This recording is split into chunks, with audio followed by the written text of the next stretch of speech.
So let it be written. So let it be done. This is Tabletop Terrors.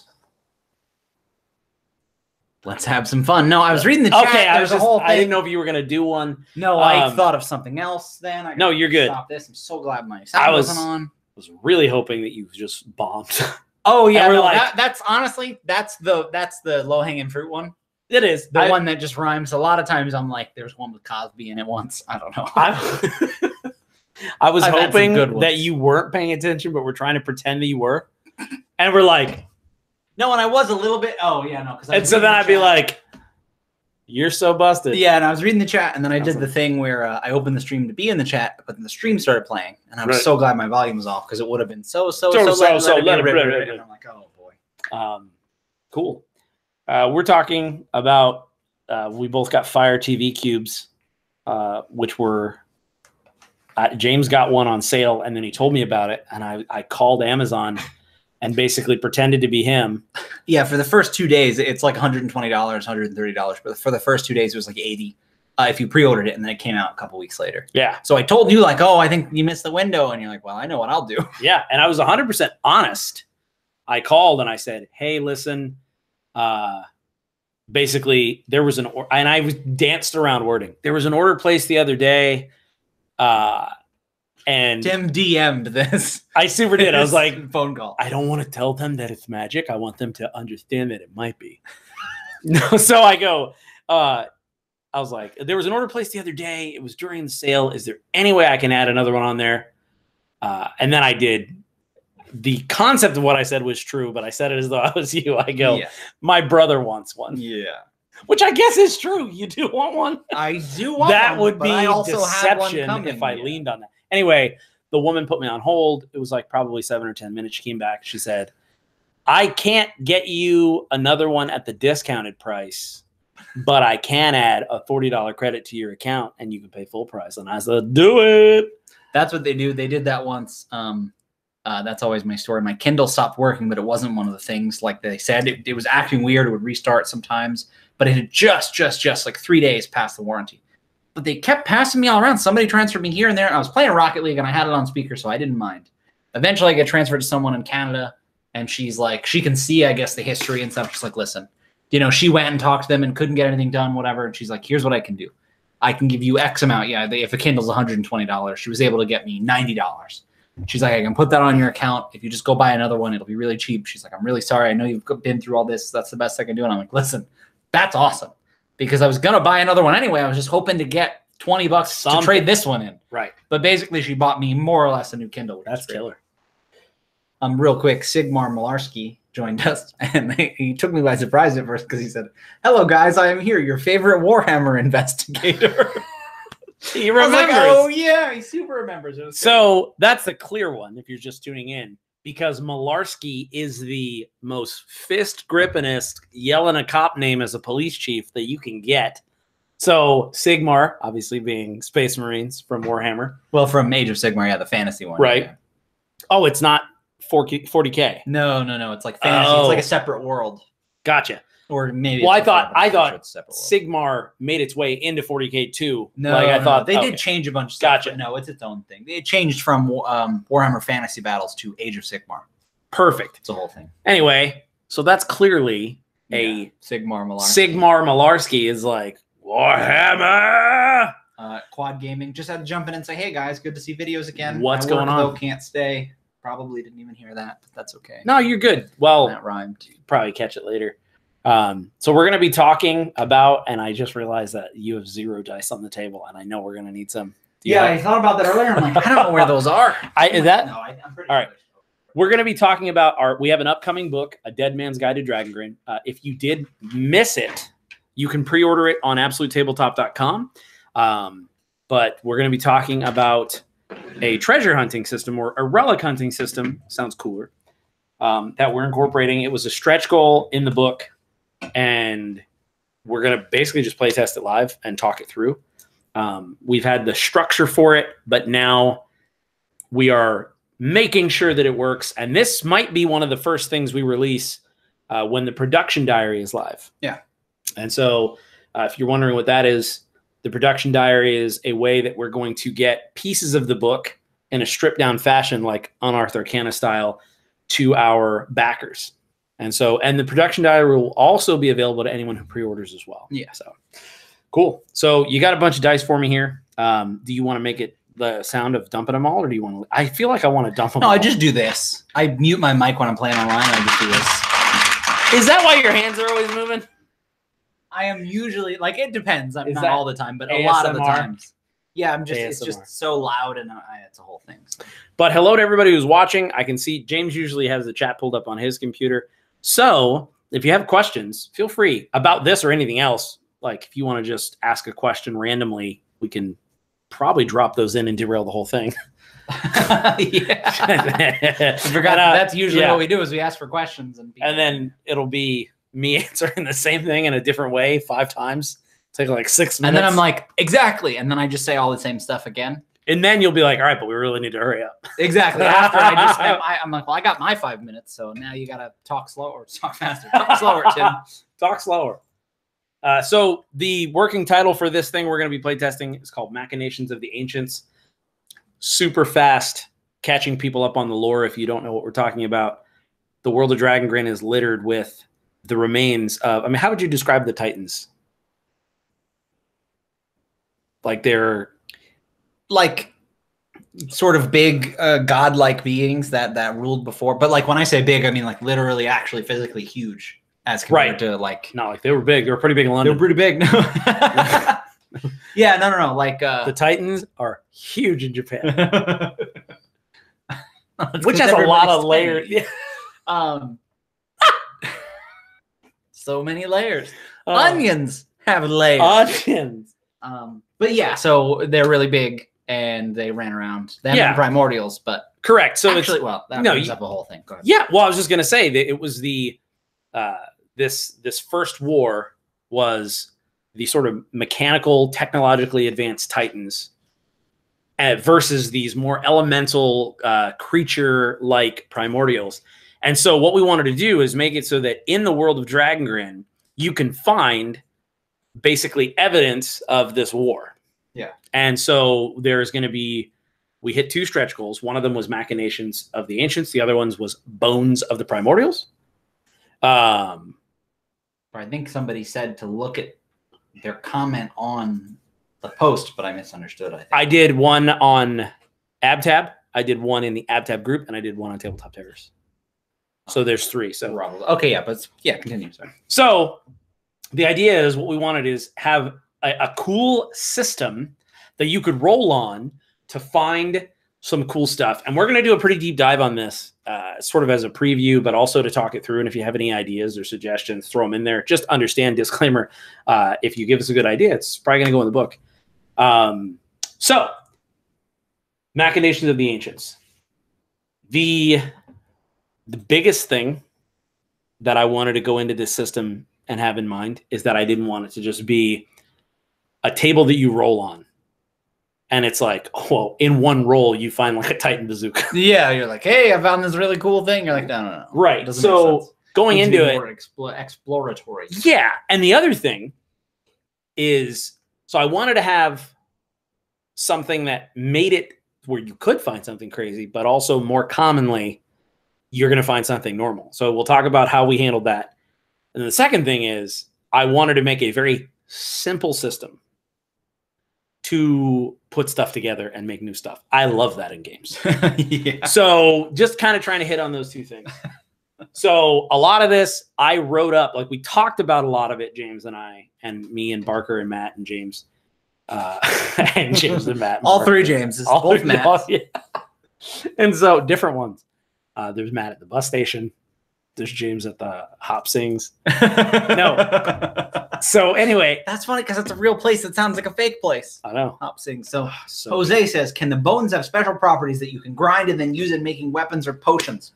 So that's what he's talking about. He said it like he was kidding. He did an XD at the end.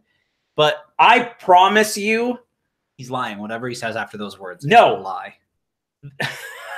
That is exactly. Oh no! Literally bone, tissue, and organ. Wow, he was so serious. Rob Daniels said, "Who's that skinny guy with James?" Oh, this guy. Tim's been losing some weight. I have been. He's usually who's that fat guy? Well, it's always So fat.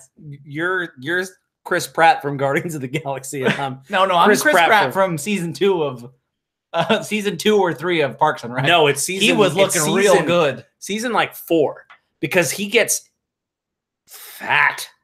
He gets super fat. Like for one season, it's like because that's what I'm saying. I did the same, but I only remember when he disappears for a while and comes back. I think it's so from 4 into 5. Oh, okay, and they hand wave it. So all right, so it's what happens is I don't know why, but dude gained a ton of weight and he was looking real portly. Yeah, like me at my biggest. I was like, whoa! And then when you binge watch it, it is a drastic change because he puts on 20 pounds.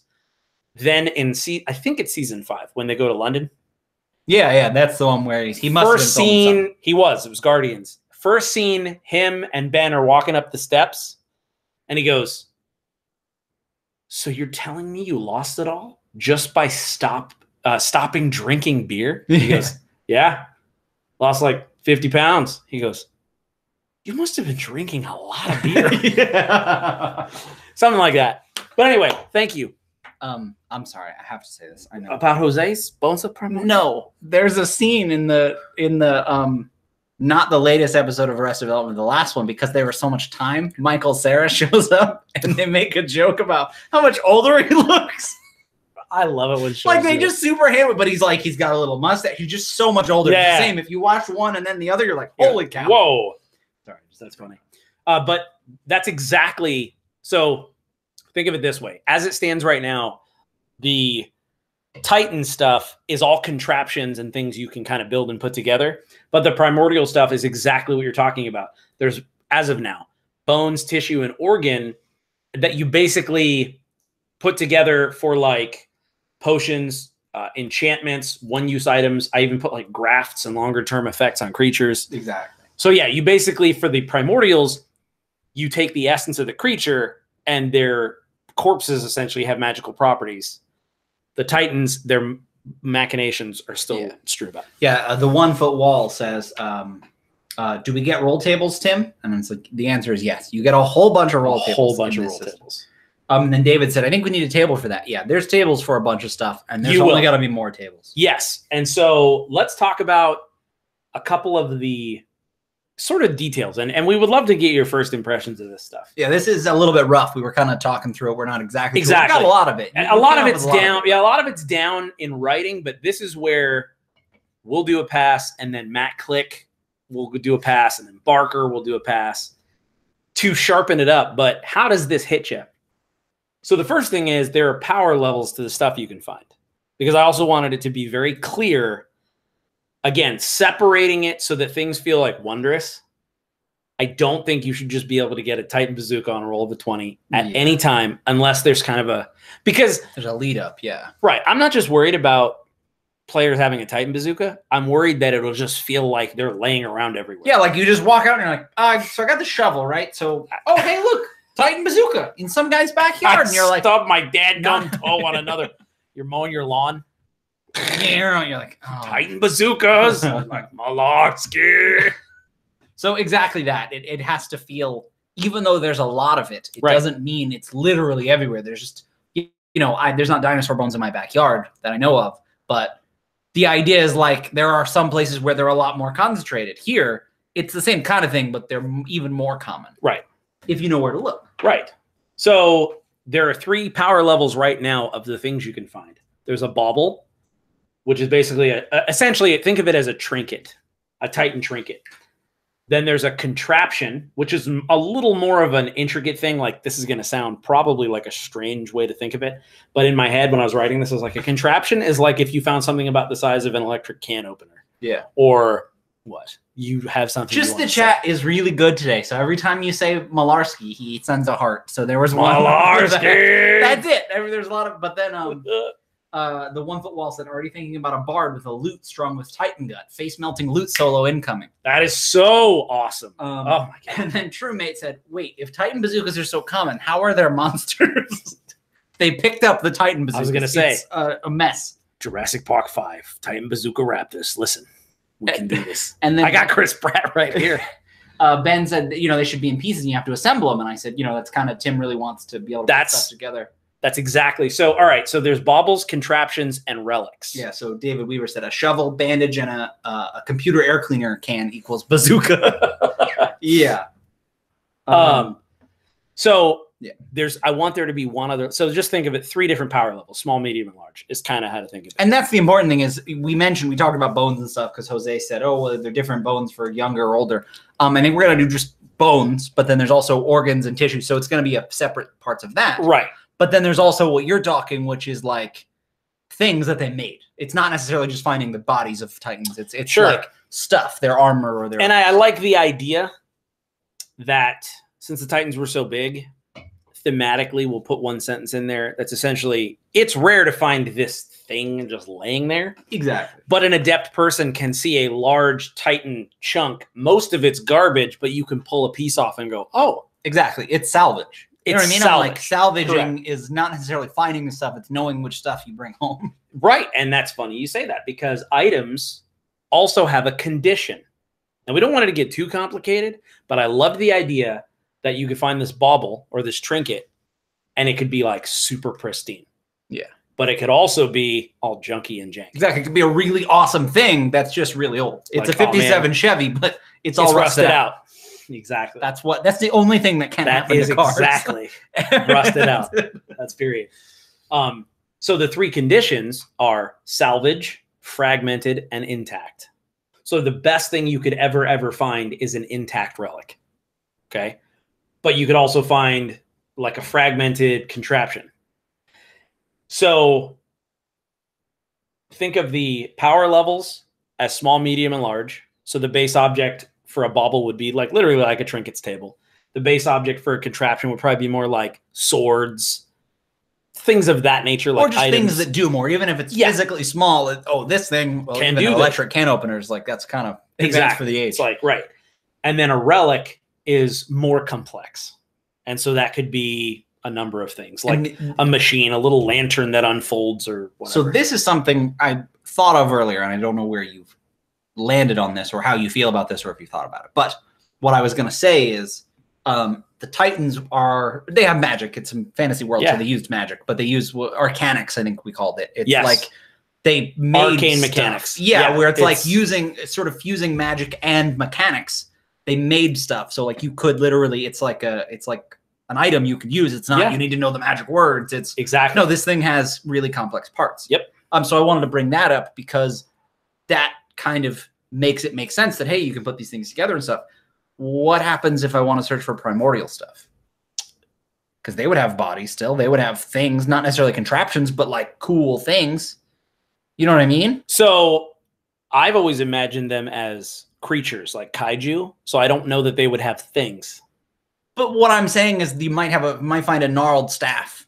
Even if you can't. Sure. What I'm saying is you can find, you know, bone tissue and all that. Even if I'm like, hey, I'm going to make the thing out of the body of this primordial. I love that. And these in fact, rocks are primordial. I didn't know if that fit in here or. I think it does. And so let's brainstorm that a little bit because, okay, so as of right now, the 3 power levels for the primordial stuff are bone, tissue, and organ. Yeah.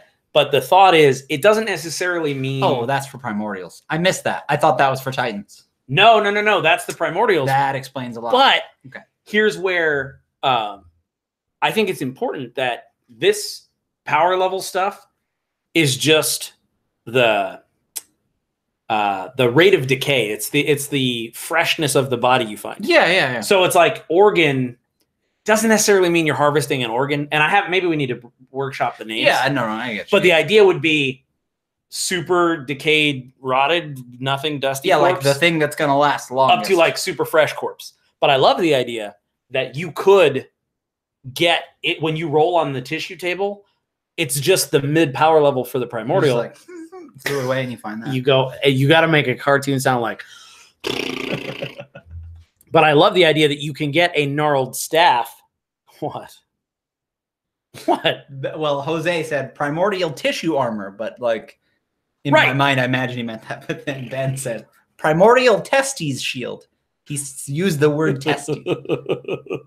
Scientifics. Exactly. But here's what I'm saying, though. I think it's important that on the tissue table for them, you can get a gnarled staff. Yeah, no, and that's but what it's I mean, just made out of like, so what it I'm would saying, still follow similar. I misunderstood. I didn't realize that with Primordials. I thought this whole system was only Titans. And so when I was asking you about Primordials, Gotcha. I was like, oh, but how do they fit in? You thought of that already, and it's right there. Gotcha. And the idea would be to use the same ideas. Yeah, exactly. But for the primordial stuff, I also thought that instead of them having trinkets that do stuff, I like the idea that the bone is more reagents. So you can say, oh, I have some bone, I can make this enchantment or this potion, I do really or this. Like that. That's because cooler. You wouldn't use an electric can opener to put fire on your sword. You're like, no, you use the thing. Exactly. So I thought it'd be cool if, let's talk about. Every time you say that, I've never heard this song, but every time you say that, all I want to say is "sex, baby." Is that a song? Yeah. I think it's by Two Live Crew. What? Chat. What? That I'm not kidding. Let me see. Sometimes you think you're ready for the name of a band. Two Live Crew. Let's talk about sex. What a Google search I'm doing. You know? Oh, Salt and Pepper. Oh, okay. See, that's a band I've heard of. I'm like, there are times when you're like, I'm not ready to not have known about that for so long. No, Two Live Crew. It's not important enough right now. Okay, just no. Okay, but so let's talk about. You're always right. It's Salt and Pepper. Obviously, there's a delay. I'm confident he typed that before you said it. I'm sure he did. That's actually what he writes Iskloff too. He's got that 90s hip hop mix. He is a huge hip hop head. No, I'm just kidding. Check out Jarl DM's Iskloff book. It is amazing. We're helping him a little bit. You're talking. It was a Kickstarter and it's not ready yet. Don't get too excited. That's a fair point. Yeah, because he's like, check it out. You can buy it now. Come to James's house. I'm like, wait a minute. Okay, come to James's basement. All right. So you don't have a basement, do you? Nobody. Right. Well, most people in Florida don't because they're a terrible idea. They are below sea level. So the conditions. I'm sorry, you did. No, you're good. Yeah. The conditions and the power level are just two layers of essentially a cool system to like put stuff together and make them work. Let's talk about combining stuff and taking it apart. I wanted to make it a really, really easy process. So any two machinations of the same power level can be combined into a machination of the next incremental power level. So two baubles can be combined to make a contraption, and two contraptions can be combined to make a relic. It says here, just for flavor text, there have been no recorded instances of two relics being combined, but many say it is possible. The results could be incredible or catastrophic. Basically, it's very rare you're going to find that. We'll talk about how we manage that, too, so you don't just pop a 20 and all of a sudden you're carrying around a Titan Testes shield. So, yeah, I was going to say, Ben mentioned earlier, like, he likes the idea, and I always love this idea, of you don't know what it does, especially if you're putting it together, but even if you found a contraption, you might not know what it does. And if you use it, hey, it might explode or it might, dispense hand sanitizer. You don't know. Sure. So the way we handled that is that that's rolled into the conditions. So if you find something that's salvage, when you find this item, it is broken and must be repaired before it can be used. So salvage is broken. You have to fix it. Roll twice on the anomalies table. The first time it is repaired, roll once on the properties table. Salvage has a usage die of a D4. The idea is, think of it as this. Anomalies are weird things that can be good or bad that happen when you use the thing. Properties are utilitarian or effects that specifically happen. So that's also why we're going to have a separate table for baubles and the different pieces so that you don't find a bauble that can teleport you unless it's on purpose, if the GM wants that. Just real quick, people had questions and bringing stuff up. So Cameron asks, so killing these large creatures gets you gear made of their monster parts? Question mark. Not really. You could run a campaign where you were, say, killing these things or something, but this is mostly the Titans and the Primordials were these very large godlike beings that kind of roamed this place before people existed. So you're really just finding stuff from a long time ago, but it's unlikely that you're running into them and fighting them. It's like hunting for dinosaur bones if the dinosaur bones were kaiju and there were also buried mecha. Yeah, like, oh, hey, we found this. Sort of like that. And it's like when you find the mecha stuff, you're like, oh, cool, a diode that And for the kaiju, you're like, oh, my hair grew back. So somebody asked another person, what I should say, TrueMate, do they have to be the same type, e.g. Primordial Titan? In this case, I think so. Yes. But narratively, as far as I remember, we talked about how the Dismembered Lord is one of the first people. There are rumors that he mixed Titan and Primordial tech to great effect. Right. Which we say tech, but I'm like, the Titans made tech and the Primordials are just like these beings that have kind of power infused in their bodies, which could be made out of rocks or lava and stuff. So exactly. You could mix them, but it's not going to be in this system. Well, and the other cool thing is that these tables are going to be, they're not going to be systems that are simple reskins of each other. That's important to me. It's not just, now we're going to use the exact same system. Yeah, Control F. Right. It's going to be different enough, but the thematic and the narrative effects of a lot of the things on the table could easily be interchanged. Yeah. So it's also important to know you could pre-roll this stuff as a dungeon master and know exactly what they're going to find that's thematic to your campaign, and you could use either table. Exactly. You could use this whole system where they go out and find it and everything, but you already know what they're going to find because it's a plot point. Right. You know? You could do something crazy like you find an underground lab where they have been mixing them, like you're saying, and you specifically have the players roll on them. Exactly. But so that's the idea of the conditions. They tell you how many anomalies and how many properties. Properties are good things. Anomalies might not be. So let's talk about how we made it so that you can't just roll a couple of lucky rolls and get a bunch of good things all at once. Yeah. Because that's important to me. So we chose 3d6 tables for this part of the book. And the reason why...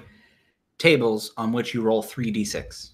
Correct. Not 3. Sorry. D6. Yes. No, it was just ambiguous. Yeah, so I just want to make These are clear. tables on which you roll 3d6. So the lowest possible thing you can roll is a 3, and then the highest possible thing you can roll is an 18. The reason why that's a really cool thing to use is because the curve on the averages is really low to roll 3, and then it gets really high in the middle, and then it goes really low again to roll 18. So when you're making these tables and you're writing out your options, and this is something you can do in your home games, put the really hard to find things in the 3 and the 18 slot, and the percentage is pretty ridiculous. It's something like 0.8%, I think, is to or 1.5%. Yeah. I was going to say, it's not quite as low as 0. Oh, no, because that's 3d6. Maybe it is. Yeah. No, I actually have them. I don't know if it's worth it. Yeah, in my experience, that's one of the major sort of things in the Settlers of Catan game is the idea is you place down what is there. Yeah, 0.5. It's a 0.5% chance on 3d6 to roll a 3. Because like the 11, they don't have a 12, but an 11 you can roll in Catan. And you know, sometimes those get put the resources aren't out in such or sort of arranged in such a way where you can get them. So one resource, you know, either one person gets a lot of it, or it only ever comes up on 11, and it just makes it for an interesting game. Right. For that reason. And so the idea is that once you get to like 7 and 8, that's like closer to 8, 9, 10%, and then the middle of the table is between 11 and 15%. You know? It's just a really cool way to weight it. So you're like, hey, we put the more common stuff in the middle, and the very, very rare stuff remains very, very exactly. rare. And so that way you can do it. So that's how you find it. So when you roll on this table, you roll on the power level, which is a table that you roll 3d6. You also, the condition is 3d6. We also put this little thing in here. This is just for now. It's called the fortune table, where depending on what's showing on the dice, you can also use to kind of do other stuff with the roll. Okay, so let's roll some. Here, roll me a machination power level. Is that 3d6? I'm assuming it is. Yes, just it rolled is. A 12. A 12. Okay. Even, baby. Now, so that means that you got a bauble. Okay. Yep. Okay. Yeah. All right. Now roll me the condition. Oh, but do I get to use this for anything? Because it was good. I got all evens. I mean, something. Oh, okay. Sorry. Or was that later? I didn't know. No. When that came in. You can do it either or both. So Okay, the fortune let's go table. both. So the fortune table lets you shift the numbers a little bit. So if the numbers are showing all odd, the condition of what you find is 1 worse. Oh, boy. If the number's showing all even, the condition of what you find is 1 better. And if it's any 3 consecutive numbers, if this roll results in you finding a machination, you also find an additional machination, 1 power level lower, fragmented. That's awesome. And okay, so that's just workshopping. We can fill that in no, with for other sure. stuff. But basically, these So are you all got- even, so I get a better. So condition. you get a better condition. So roll on your machination condition. Okay, and this was another one. So 13. 13. So that means it would have been salvage, but since you rolled all evens, it can be fragmented. So it can be working and sort of like patchwork. Now, did you roll anything cool on that? Like consecutives or no? Isn't that 4, 5, 6? Oh, it is. Oh, I did that math wrong. I rolled a 14 then. So if you find a machination, you also find 15. you found a bauble that was fragmented. That means you also found another bauble that was fragmented. So you I found 2. Yeah.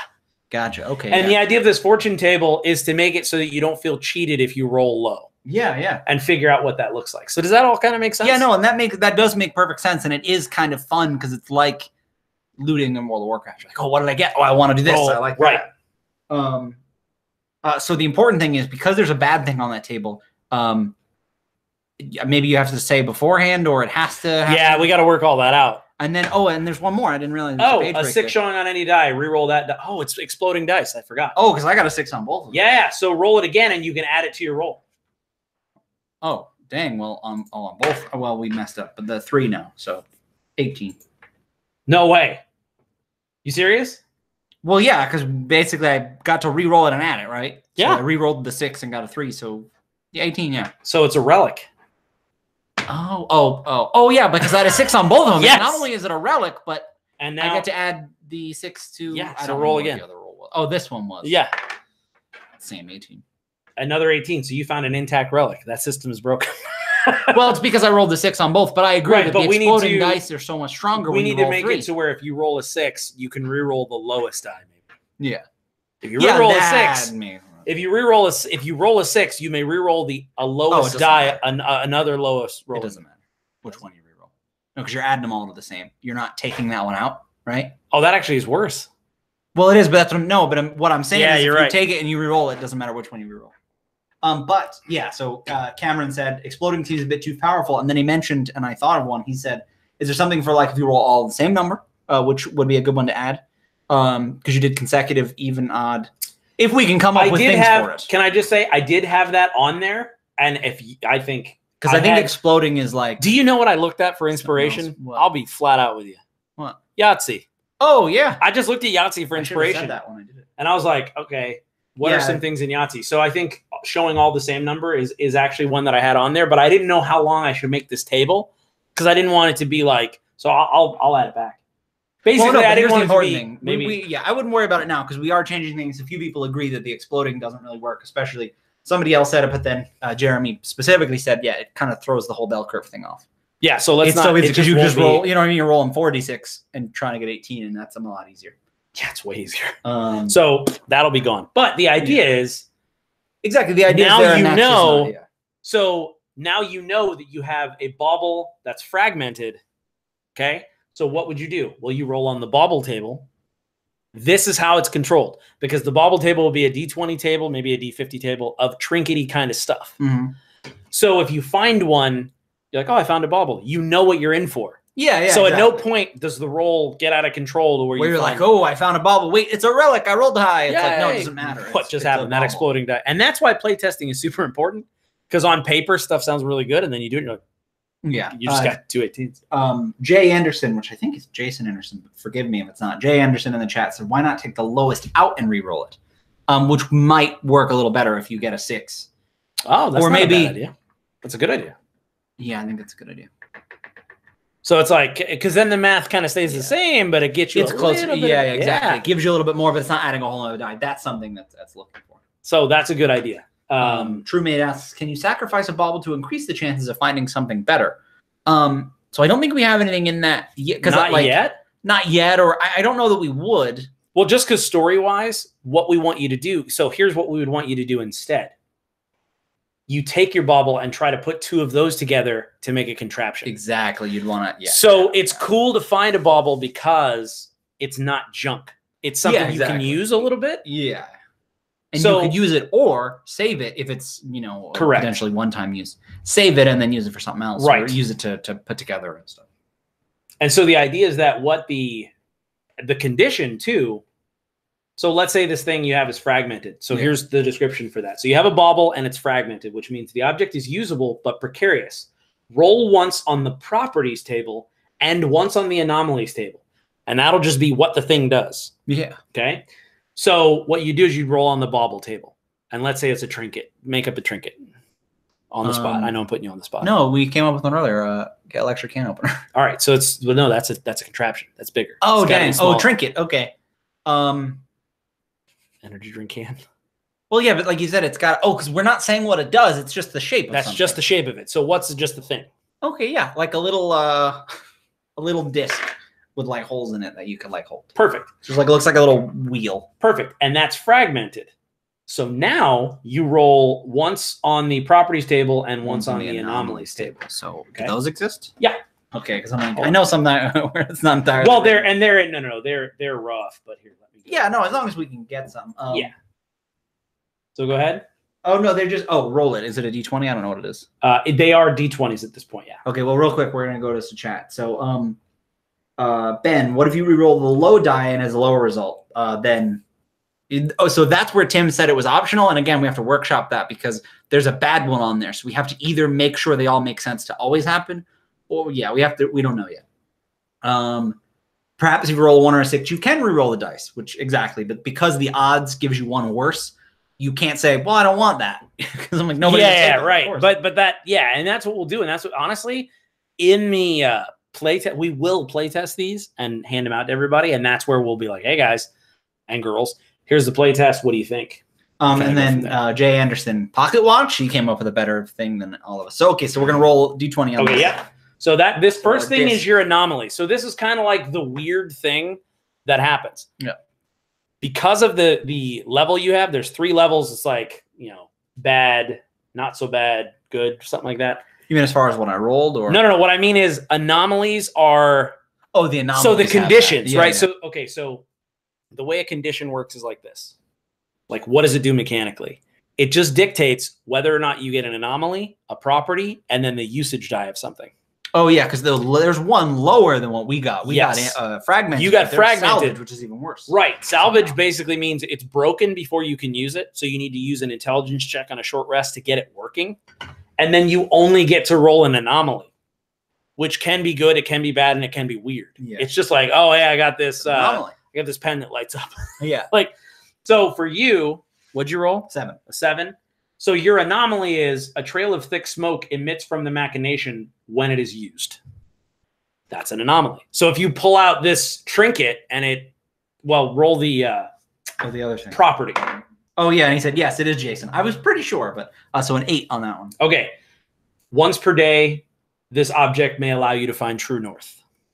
So yeah, that's what it does. It does that, and then it just spews smoke, and I'm like, oh boy. And so you can roll. Notice how this is the bauble table, though. Yeah, exactly. It's the simple, easy, like, hey. As it gets to be a contraption, you probably won't have as much little like, oh, you find true north. It'll be more like one of them on the contraption table is once per long rest, this item allows you to regain a hit die. Oh, yeah. So you're like, hey, that's cool great, stuff like that. But then that's the other cool thing is, let's go. You just used it. So someone mentioned something. Tell me. So Ben said, with a 3 of a kind and series, perhaps you'd want to risk re-rolling and getting a lower roll. They're kind of talking about like what it could be an Ethan. Sure. Said, I like that concept, but if you roll a 6, you can re-roll any 1 die. That way it can be a kick in the shorts. You don't always do better. That's the risk. So basically, that's the idea that making some of them optional, but the idea that instead of exploding dice, you make them optional, but then those can match as well. Right, where it's like there are bad ones. Right. So I think a lot of that, both because you could roll the 2, or you re-roll and you're like, oh, that made it consecutive. So now the bad thing, you know what I mean? Something like that. Cool. And I think there's a lot of cool stuff. Those are some really great ideas.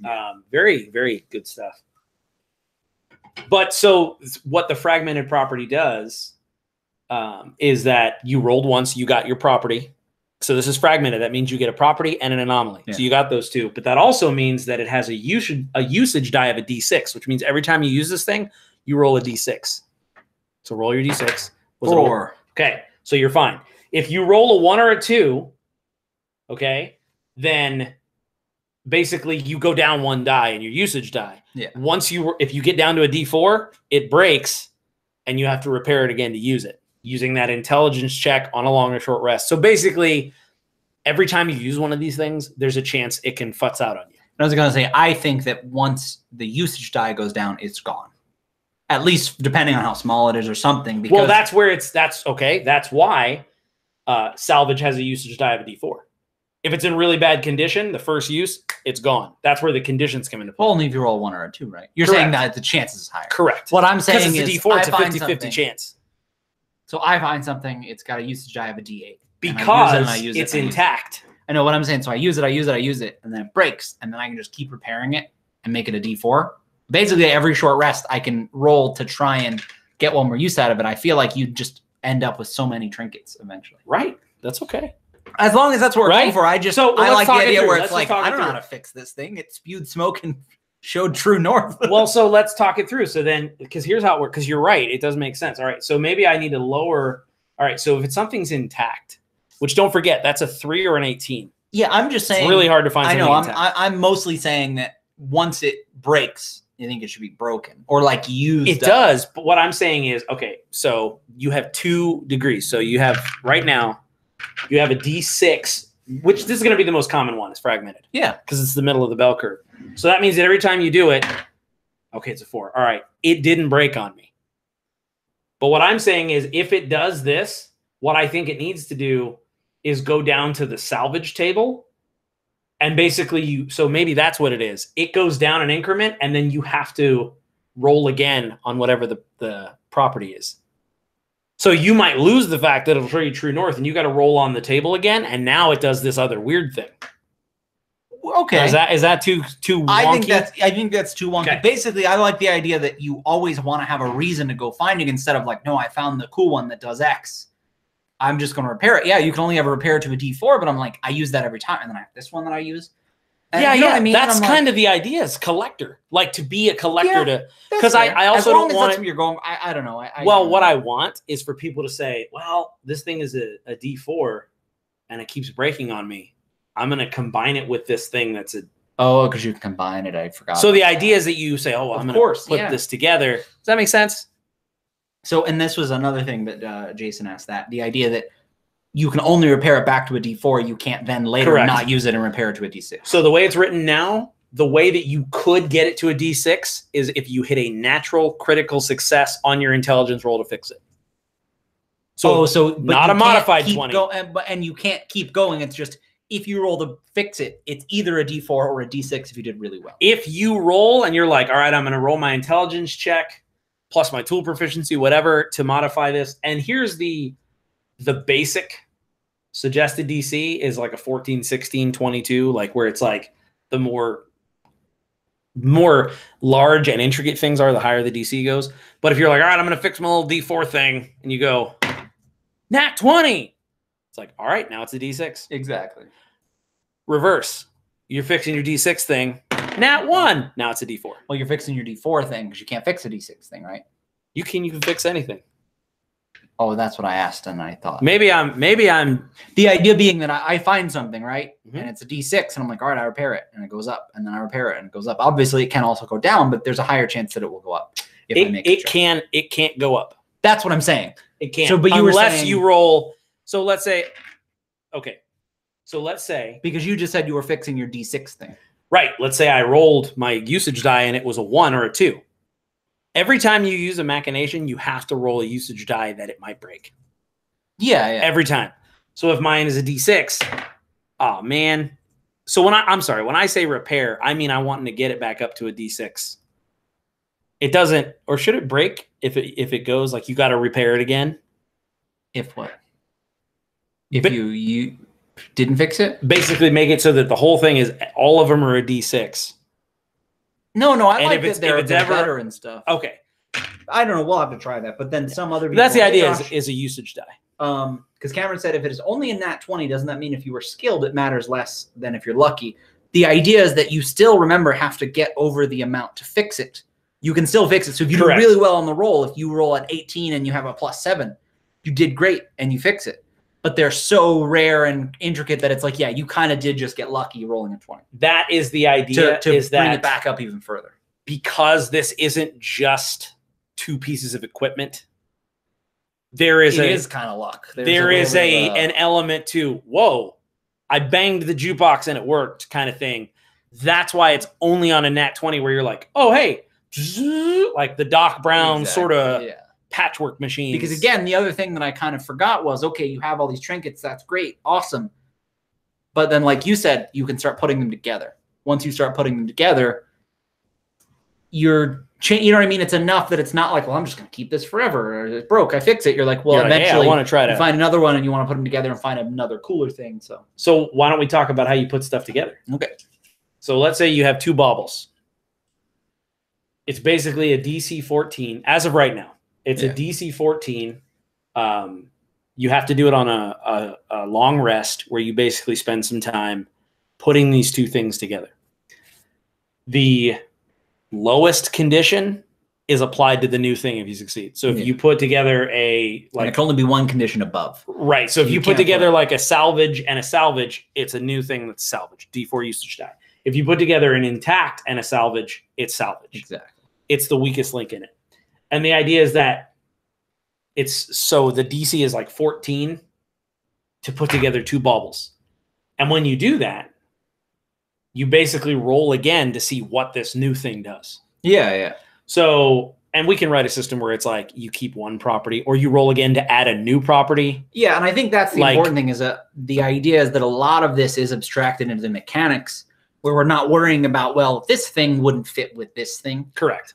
Because in the same way that somebody mentioned like, oh, but, with the nat 20 thing, like, oh, but wouldn't you need parts? Different things like that. We're like, the nat 20 is you finding a part, maybe. You know what I mean? Like something else, or realizing that something you have will work instead of it.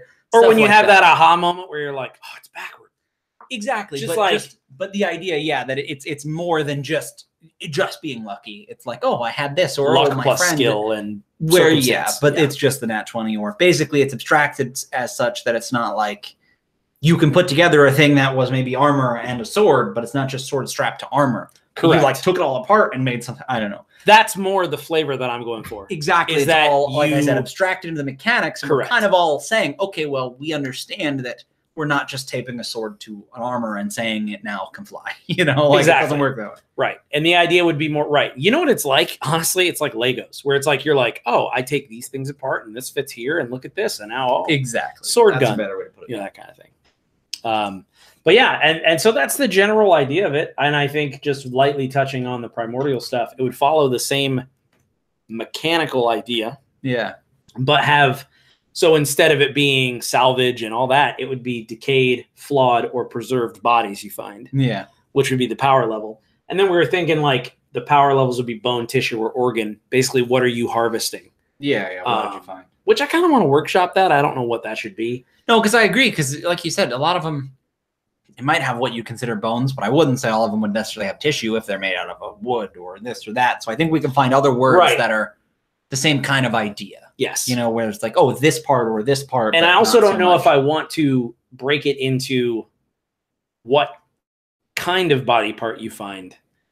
Because here's where the body being intact. Yeah. But maybe this is more. Oh, well, the other one was how much of it. How big it is effectively. What if it's the age? The maturity level of the thing, the power level of the thing. Which is actually really funny because that's what Jose said earlier. Well, he asked, hey, will it depend on how old or young they were? And at the time... Oh, I didn't even hear that part. At the time, I didn't realize that it was... I realize now because that says Titan in it. It says Bones of the Primordials, but it says oh, because I copy-pasted. Well, exactly, but when I glanced... So all that to say that Jose asked earlier, will it matter how old something is? And up until this moment, it wasn't. That wasn't the case. I think so. But I think that is actually a great way to do it. So I think ancient is always a good way to say something's like super old. So I think ancient would be the best. So yeah, I like that. You either find a preserved ancient corpse, a flawed. What's a way to say adolescent? Would be like a young one. Yeah. You could just do young or immature or... We can work sapling. I don't know. I imagine them all as trees. And then I don't want to say middle-aged. Strapping. No, like what's just like someone's dad. Just like I'm gonna put all that. Just like someone's dad. Comma like Someone's dad. And then in the parentheses, I'm going to put probably someone named Joe or Dave. Are you ready? And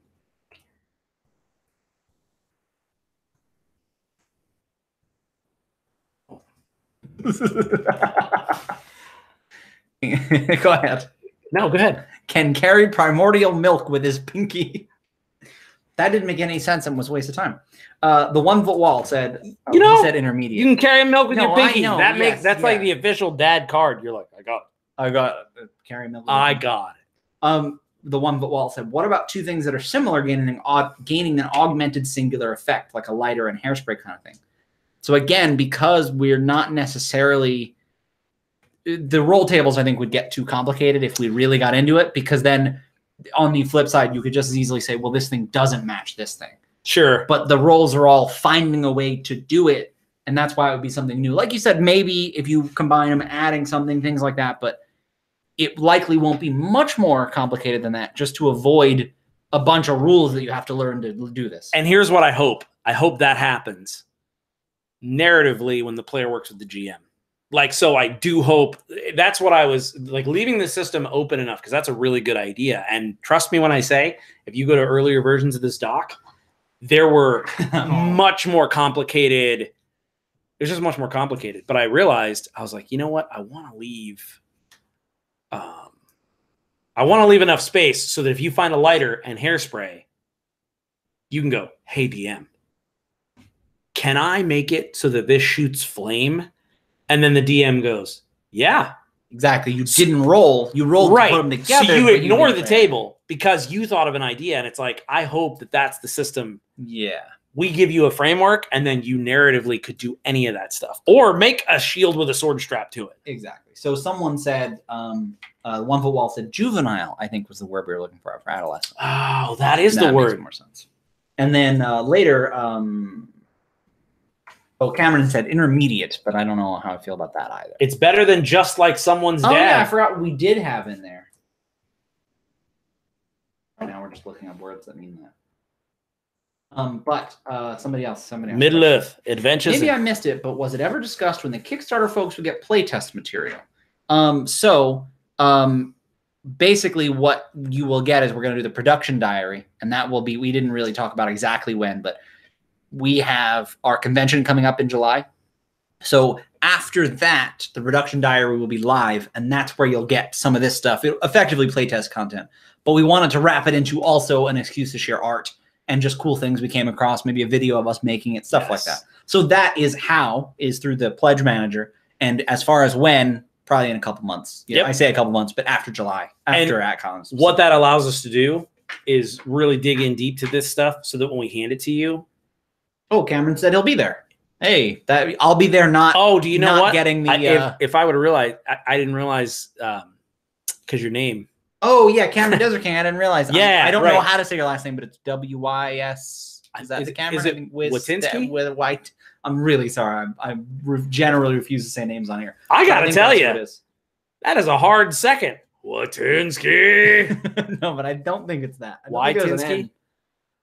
It's not important. You don't have to put your last name in the chat. I didn't even think about that.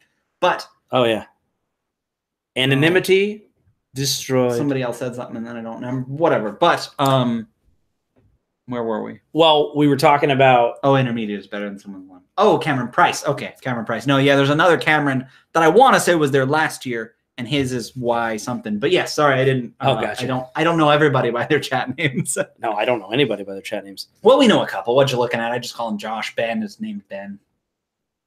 Ethan is named Ethan, but I don't know who that is. He's just. I was going to say those are unfair examples you're using.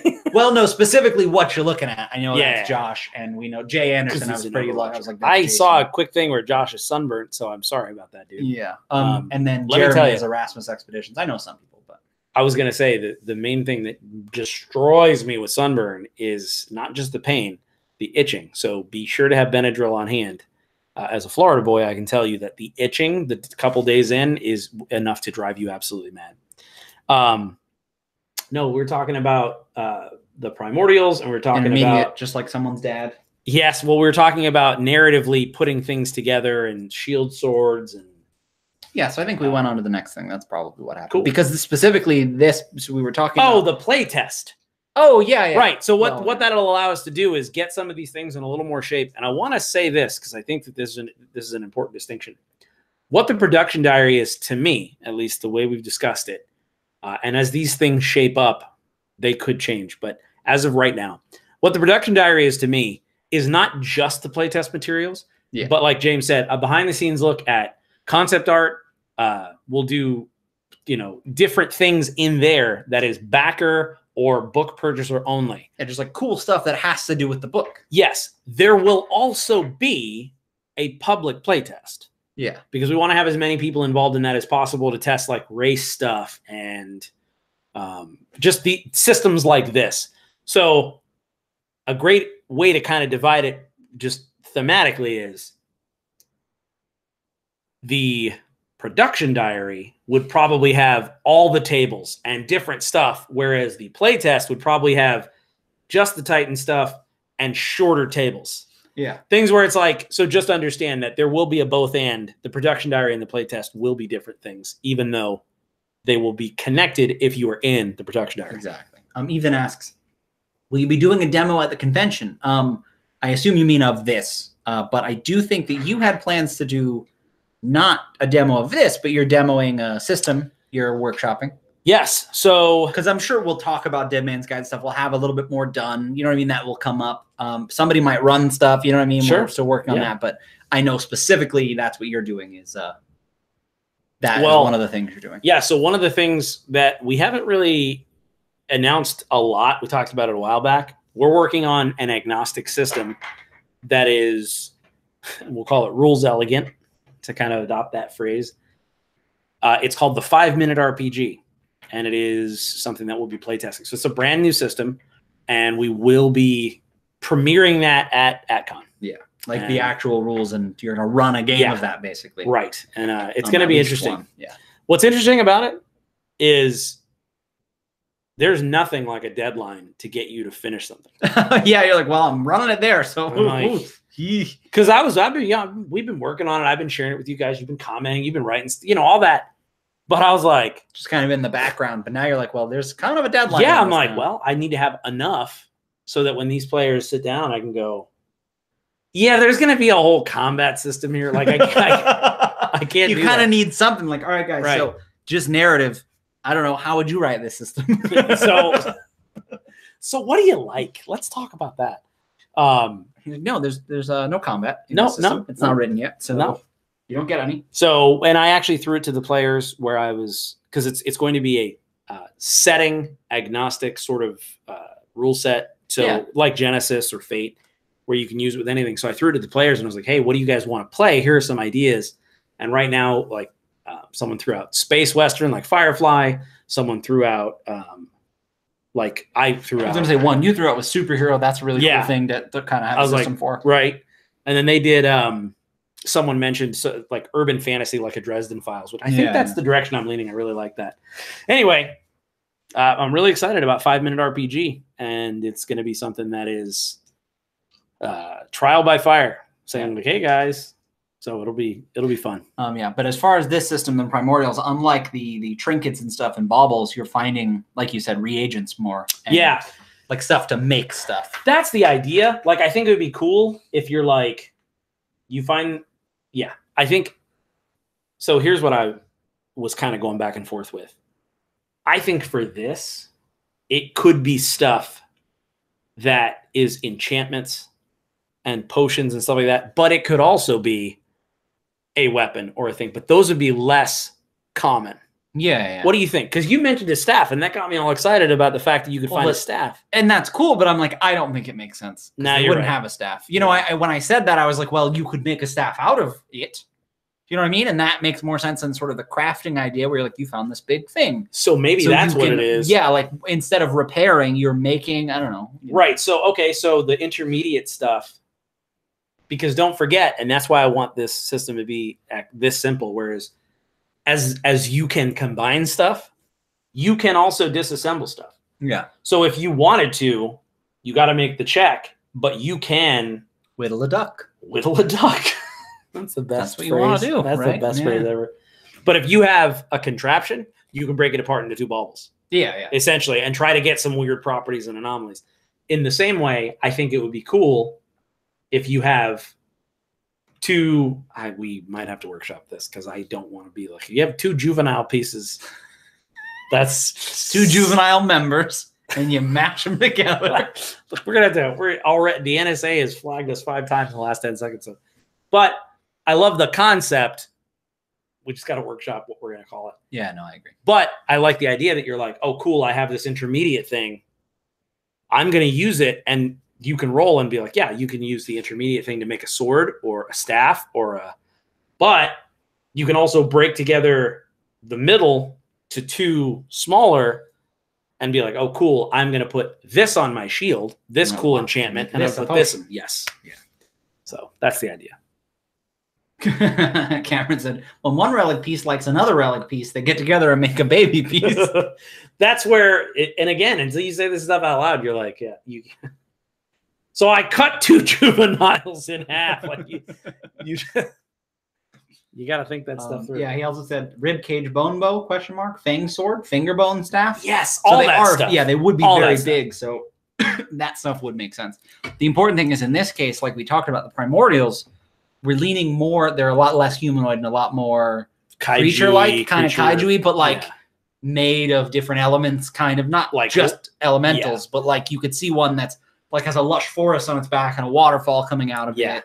One of them, might be mostly rocks, but there's lava flowing through it. So pieces of these things would be stuff that you would make stuff out of. Like I said, like you could get some of the metal from one. If one had metal, it's like a vein of some sort of crazy primordial iron, living iron. Right. And then you smelt that into something. I'm going to put that. Or if you had one that was like made out of trees and one of the trees on this huge creature you find and you make that a staff. Stuff like that where that's actually a really good idea. A lot bigger. And it's one of those things where this is where I was 2 years ago. I would make a table for all of that, and it was for like if you found a tree one, if you found the problem is it becomes a cumbersome system that is very challenging to use practically. Yeah, and you're flipping through the book and rolling, and you're taking time away, and it's a whole. So what we've started to do, and the tact I take now is a single breakout box that says, "Consider this. Yeah, consider this elemental primordial might yield things like this, this, and this. This one, blah," and that way, then it's a guideline so that if you do find enough to make a small object worth gold, that's probably how I would write it. Yeah. You find enough flawed ancient primordial to make a last a lifetime. Then you can imagine more than you can imagine to make a small item worth 50 gold piece or less. The new item takes on blah blah blah. I just forgot about that. Yeah. Then you can imagine. But then that way I'm like, oh, since it was a tree one, can I make it a crossbow? Yeah. Oh, since it was a fire one, can I make it a fire whip? I think an important part of this will be the injection of the narrative. Like, oh, I want to do this. How can we work together? Correct. 1 Foot Wall says, this blade was forged in the inferno of a primordial. No steel can match it. That's very cool. That's very cool. And then Josh mentioned minor instead of juvenile. Still implies age when talking age, but also could be minor enchantments. If we stick with, I like it. If we stick with the age thing, we'll stick with it. We'll do that. But I'm also considering small, medium, large. Maybe, yeah, but or like you could do rank, not necessarily like army rank, but like they had like there are some that are lesser, or you could even just do less. We might not stick with so here's what lesser and greater. So is there something with these elements as a part of a primordial that makes it obvious? If these are found a long time after as a part of ruins or something, how would you know? So that's the thing is they would stick out different than others. In some cases, it might just be like, if you've ever seen like heart pine, there's like this pine that's like is purple when you cut it. I think that's heart pine. It's the kind of thing where you would like know it when you saw it, I think, or it would like you would kind of feel some magic. It wouldn't just be like, well, this is a rock. It would be a different kind of rock, or they would have probably physical properties that you could see, or you could feel stuff like that, where it's. You would never mistake it. Yeah. For, hey, this is just nothing. You're like, oh, that's an ancient bit of tree. Right. And I think, too, really playing off of what you suggested a little bit ago, if it was a fire primordial, I think it would be really cool if the area, because, again, playing off the fact that this isn't just one thing. this would potentially be the hand. Yeah. The buried entire huge paw of a creature. That whole area would be 10 degrees hotter, and the ground would be cracked and, you know, dry. Like, all the trees are dead in the shape of a hand. Exactly, yeah. Where it's like, oh, wow, this is definitely a thing. You're not necessarily just finding one piece. Or again, if you did, it would be like, oh, there would be, so again, say there was a forest one. All of the trees that were on that were this specific kind of wood that if you didn't know, it looks like wood. But if you did know, which is the whole system of finding and scheming and all this stuff, you know, oh, this is that wood that came from that one that I learned the clue about that died here X amount of years ago. Do you want to wrap things up with talking about the optional rules we're working on? Oh, yeah. So people had some good examples. Lesser, adept, and experienced. But then my favorite one, wee, not so wee, and friggin' huge. So for now, what I put in there was lesser, greater, and ancient. Which I think is a little more sort of broad, right? Oh, this is a lesser primordial. Yeah. Oh, this is a greater primordial. Oh, this is an ancient primordial. Like it's broad enough that you're like, hey, we can kind of fit a little better in there. Right. But again, a lot of the stuff may change. And of course, we appreciate all the examples people are giving us. But this is great, and even just workshopping this stuff and talking it through and just being a part of it, it gets our heads thinking in ways that perhaps they wouldn't have been. So we're working on one final piece of this, which is, for now, we're just calling it the optional rules for a relic hunt. And James and I have been talking at length about this. Essentially, if you wanted to, you could run sort of a mini game using just these rules. Yeah. Kind of. It's an optional system. It wouldn't fit perfectly in every game. And sort of the caveat we talked about was, it's something you decide to do. It's not something, it's like something you talk to as players and GMs and say, hey, do we want to do this? It's not like the GM springs it on you because there are rules and stuff. Yeah. It's like you wouldn't do it in the middle of a session. And so, okay, guys, so now I need to do this and this, and it'd be a whole thing. So right. So basically, I think what it would be perfect for is if you want to play a group of scavengers. If your game is, hey, we want to comb Dragongrin, dodging marrow and staying alive, and like essentially like Firefly style, where you're going from job to job, just trying to find relics, sell them off, and make stuff, whatever. So the idea would be, it's a 2-phase system that's sort of reimagining skill challenges is really what we're leaning on. Basically, phase 1 is scheming. So it's like the preparation phase. And that would be like, I think right now we have 4 silos. Yeah. 4 things that you do in the scheming phase that you can choose one of these to do. Right. Or another one, I guess you came up with it, but these are pretty big, 4 pillars that you can lean on. Yeah. And so the idea is that, are there more? Yeah, but we're trying to make a manageable system that's clear. So if I'm the GM and I'm running this for James and several other people, Matt and Barker, basically they'd say, hey, all right, let's do a relic hunt. I'm like, okay, let's see. Now, I want you to just put a pin in all of the things you might think, like, well, what if there are no relics in this region? We've already talked about that. We're done. We're relic hunting. We're in a place where there might be some. Yeah, we've already done the plot hook where we found the map where, hey, there's probably something here. Assume all of that because we session zeroed it. But here's the idea. I, as the game master, have these 4 pillars to work in. I have rumors and clues, which to me is kind of like, oh, hey, did you hear? Or like, hey, look at all that. Like look at all those dead trees in the shape of a hand. Then they're surveying the wilderness, which is kind of like using survival to be able to say, that's probably more in line with, look at all these dead trees in the shape of a hand. Exactly. Legends and lore, which is like, I heard tale that there was a primordial war here. Exactly. You go to the local, the records archive, and you look. Be like, hey, here's where this happened. Let's go there. Something as simple as a history check. You remember this. You talk to, a guy, a historian specifically, who's telling a story or whatever. Right. And then there's the arcana and the bleak. So basically using magic to say, oh, this is a strange energy. It's like detect magic. Those are the 4. So you're basically hunting rumors, trying to look at the wilderness, looking up legends, or using the bleak. As a GM, I decide difficulties for all those things using 5e. Just the normal, like an easy is like an 11, and near impossible is a 19 to 20, that kind of thing. And I decide which ones are going to be which.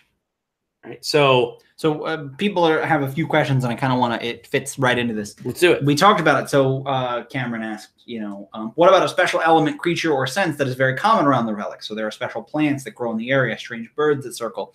That's kind of all stuff the GM will come up with. We'll have like some or the examples player. And stuff, or the player. Yeah.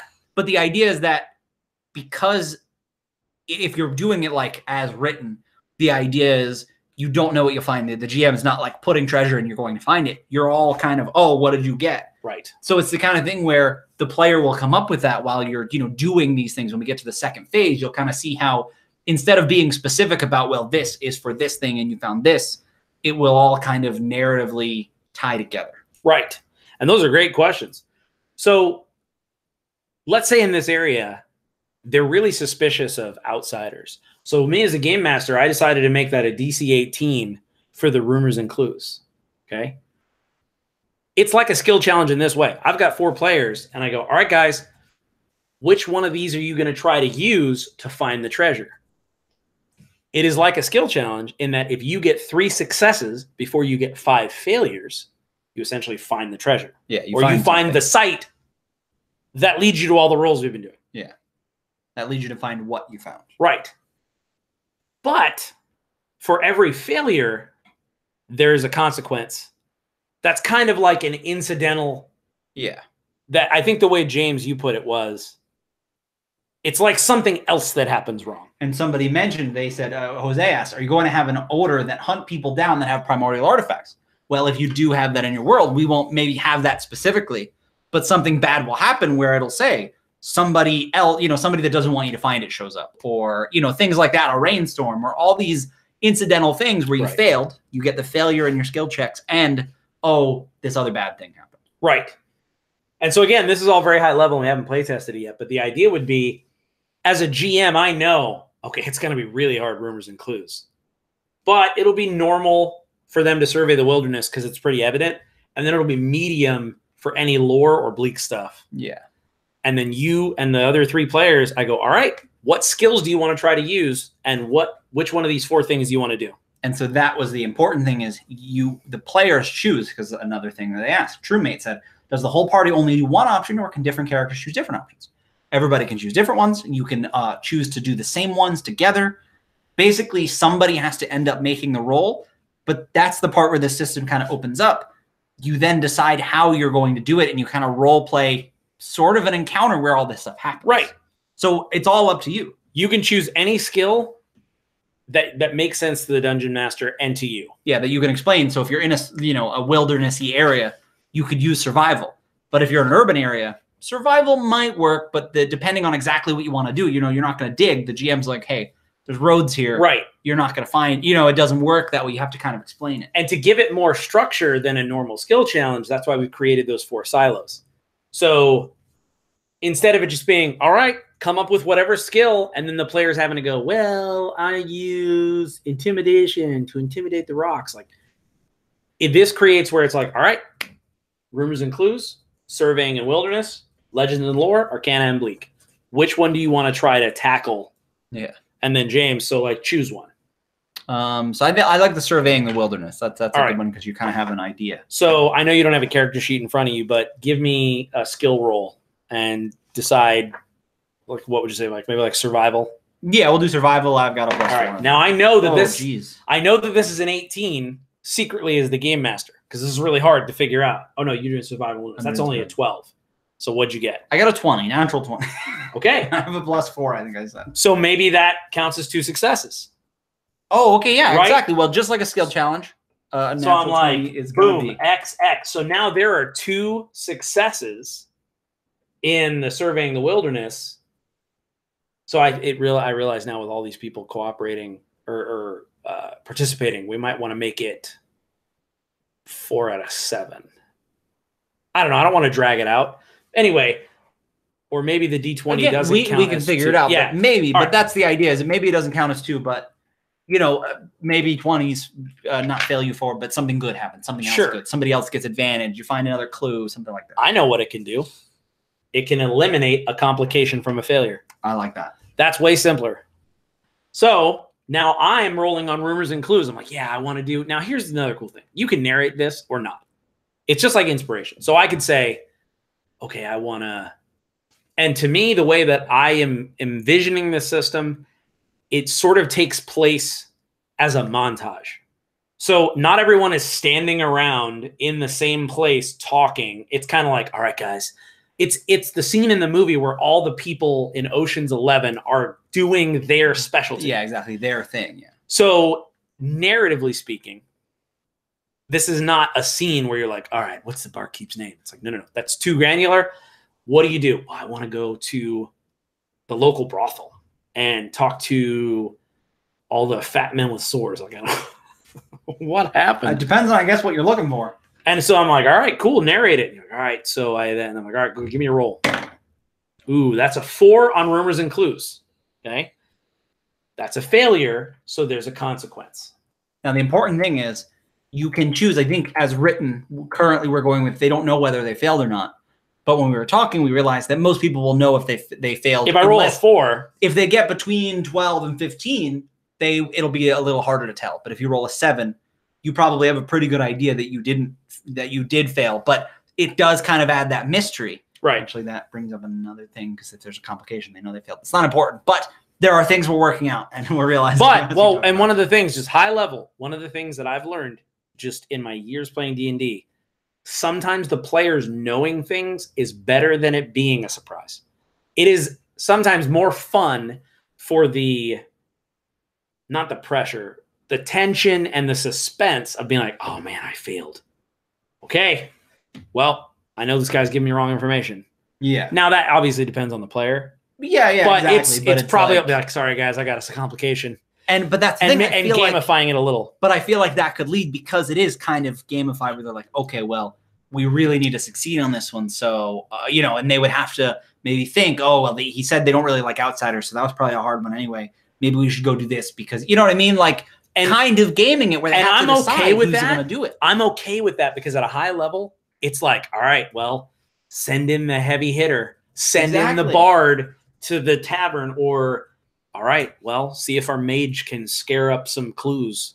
Yeah. It sort of puts the spotlight on someone else who's like, hey, you're really good at intimidation. Maybe you can do this. Exactly. If I'm okay with that. If you're scheming, if they came up with a plan to use right. the intimidation that somebody's good at to get it, like, oh, well, I didn't think of it, but yeah, we could intimidate that guy we talked to earlier. We seemed to know a little more than he was letting on. Right. Perfect. But you have to come up with that, and then that falls into, like you said, one of these silos. And the more I talk about it, and just real quick, I think there should be a separate complications table for each one of these, just so that they're generally pointed toward it. Yeah, so they make sense. So that you don't, surveying in wilderness isn't like, you have been lied to. Yeah. But the idea would be like, oh man, all right. So TrueMate asks, if multiple people are working on one act, can the roller re-roll the dice or equal to help others?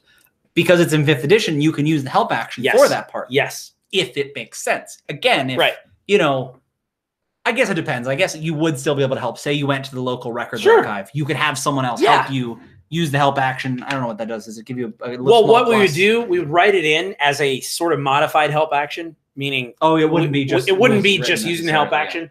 Essentially, it would be. But because it's a skill, we'd have to make it so that, like, if you fail, they roll at disadvantage. Like, basically, if you mess them up, if you try to roll and be like, hey, because what help does is it lets them roll an advantage. Yeah. But the reason why the help action works so well is because in combat, it costs you an action. So there's an economy there. There's not an economy in here. Regular skill checks, right? I don't know. I'm pretty sure you can help in just a regular skill check. Oh, okay. So then, but the important thing being not to say that what you're saying doesn't make sense. I just want to make it clear that I do think it does work out. If it does work in regular skill checks, we probably let them, because then if there is a consequence, these consequences will also have minor character sheet dings. So, like, if you are lied to, it'll also be like the doorman roughs you up, lose 1d4 temporary hit points. Yeah. You got to be in for this narratively. That's the important thing. So if they're like, well, I want to fight him, it's like, this is a very specific system. But So- that's the important thing is you can be as granular with that as you want. You Yeah, can do it you where could you be go, like, I I'm go going to here. fight the doorman, and then Yeah. make it a whole thing, and then the session becomes them coming to rescue you because you get put in jail. Exactly. That's okay. Yeah, like, oh, we go to the records archive and we try to find it, and you roll, and that's it. That's all you're doing. You're looking through books. Somebody helps you. Or you go try to talk to the barkeep, and he's just not having it. So maybe there's another person at the bar you can talk, and it kind of becomes an encounter depending on how much you're in for. Right. But again, it's that role that matters. But the way you described it, which I thought was really clever, is, okay, you don't get anything from the barkeep. He doesn't know anything. You know what I mean? The GM's just like, Yeah. no, this guy, he's Sorry. brand new, whatever. Kind of leading you to, now that might be a bad move as a GM, but maybe he leads you to, oh, but there's another person that maybe is better, and that becomes a role-play encounter, and you kind of try to position yourself to use your best ability. You try to, use insight to see if he's lying, or you use something else, try to get as much advantage as you can before you make your rumors and clues roll, because the GM might offer you a little bit of a plus Exactly. this or advantage. And I love the idea that we could have a treasure hunters group, and we can just get together and go, all right, let's see what Exactly. Let's trouble see we where get this up to. takes us. Yeah. And I love that idea. It's like, all right, roll. All right, what do you do? Oh, well, we go to this place. Because even in the middle of a campaign, you could just have a whole session of this, because it wouldn't take long game time. And that's the idea, is that you could be like, all right, you guys are in a place where there's likely you have no food, you need water, you might be able to scrape up some Titan relics and fence them. Do you want to try to do a relic hunt? Because then you could find something really good that you don't want to sell, and they have to decide. Right. So that's the idea of this subsystem. Is it's super optional, but that's what it's called. I know. Okay, we're not going to go into that. But Desert King said, if you fail in the records archive, a bookshelf falls on you. Lose 1d4 HP because the books are heavy. Do you want to fight the books? Yes. Fight me IRL, spine first. Ethan said, Nat 1. It's a library of mimics. Like, oh boy. That's amazing. So yeah, I do think it's a very cool subsystem, because we kept calling it a system, but D&D 5th edition is a system, and there are systems within that, like different stuff. Matt showed up. Dad's here. We gotta go. No, he's famously not the dad. Matt showed up from Fistful of Dice in the chat and said, who are these two ding-dongs? And then Lloyd said, someone said ding-dong. I have been summoned. Now everybody's just saying ding-dongs. Oh, is that Necronomicon, the keyword? That's Ding-dong. Lloyd's Manchurian sleeper word. Ding-dong. Yeah, so if you have any questions about this, let us know. We're pretty excited about it. It's coming together. This is going to be something that when we play test it, that will be where we come up with the system. Yeah, exactly. This is great on paper. A bunch of little things already, like, oh, hey, oh. But I think that once it's done, it'll be really cool, and just could do some really cool things. Matt said, hashtag ding dong deluge, which is exactly what it is. It's a DDD. It's a triple D. It's a triple D. Diners, drive-ins, and ding dong. Deluges. Diners, drive-ins, and ding dong deluges. There was something else I was going to say about that, but I don't remember. We were talking about the subsystem. We were talking about how you could run heists. You could do. I think that's what it was. Just the Scavenging. idea that you could use this to find treasure. You can use it as a system. You can use it as an encounter as part of it. Just a lot of little things where it's just a cool optional thing to add some flavor, but it could also be the campaign. Correct. And that's the idea. That's what I was going to say. There are dwarves that live in Sphere Below, the Drogus dwarves, who kind of, the Gullus Ocean, the Titan Blood Ocean, they try to find relics there. This is what they would use to find stuff. I feel like they're really good at this system. They're really good at this system. Really good system. They know all the clues. They know how to game it. They're like, then I'm going to use the help action. Hoisting. They hoist a lot. They hoist a lot. It comes right out of the ocean. It's what kind of car is that? It's a hoist. The other thing, and I don't know if this will come across, but I don't want to penalize people for choosing to be like, well, I want to hunt Titan relics or I want to hunt primordials. But I did want there to kind of be this sort of faction thing where it was like the Horde versus the Alliance, where, well, no, if you get the bones of primordials, it's way better system because you can put these things together and you get reagents for potions, and that's clearly better. And then people go, no, it's better because DPS over time, if you get a relic that has this anomaly, like, yeah, I do like that they are different in that sense. It's not literally baubles from either culture or faction, whatever. I really like that it's like, oh no, I want to find stuff to make stuff. Yeah. You know, I want to find reagents, so let's do primordial hunting. Or, oh, I want a cool thing that spews smoke and shows true north. That's such a fun one to me. That is. And that's the kind of thing that I want it to be, is, like you said, the primordial stuff is about... So you have to read this one because I don't know if we want to say it necessarily on chat. What Lloyd said. Everyone in the chat, of course, sees what they'll Lloyd all said. see it. Yeah, well, on the Well, replay. I just mean, but I guess you're right because we won't see that many people. Well, YouTube plays the chat now, records it and plays it. Oh, so it doesn't even matter. It doesn't even matter. Yeah. So Jarl, in that case, if Matt is Agent Ding Dong and Tim is Agent Witch Titty, I agree that I don't even know what Barker and I are, but I'm sure that they are both equally as ridiculous. Oh, they are. I have a couple ideas that I won't. Josh says maybe one gives offensive abilities and one gives defensive. Yeah, I think Agent Ding Dong has the offensive abilities and Agent Witch Titty has the defensive abilities. The old YouTube switcheroo there. But what were you really saying? Sorry, I was a little distracted earlier. You're good. I was basically just saying that the Titan system is to build contraptions and put stuff together. The primordial is to more, like, I would love it if you can put buffs on weapons. You're like, hey, cool. I have the stuff to put together to give myself 1d4 lightning damage. What am I going to put it on? Yeah. Stuff like that.